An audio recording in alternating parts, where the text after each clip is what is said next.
기준금리란 무엇일까요? 간단하게 말하면 기준금리는 한국은행이나 다른 중앙은행에서 대출금리나 예금금리 등 금융시장 전반의 이자율을 결정하기 위해 정하는 기준이라고 할 수 있습니다. 그렇다면 왜 기준금리가 중요한 것일까요?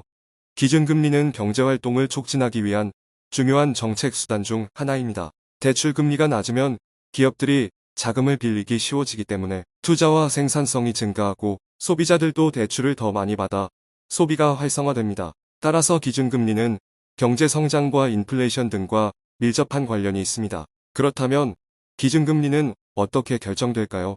기준금리는 한국은행의 통화정책위원회에서 결정됩니다. 통화정책위원회는 정치적 중립성을 유지하면서도 경제활동의 안정성을 유지하기 위해 기준금리를 결정합니다.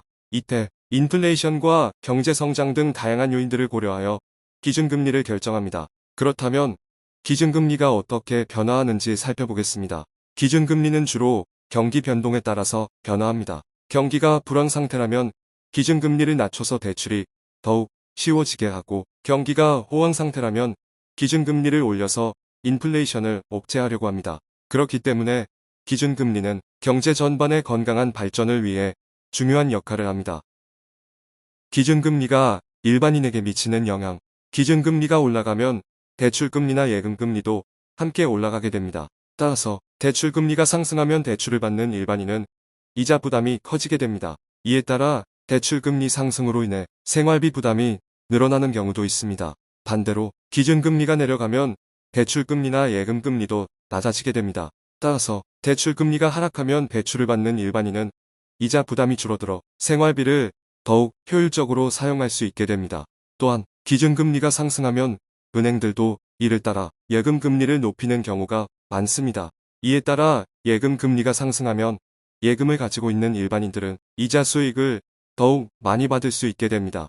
하지만 예금금리가 하락할 경우 이자 수익도 함께 줄어들게 됩니다. 마지막으로 기준금리의 변화는 주식시장에도 영향을 미칩니다.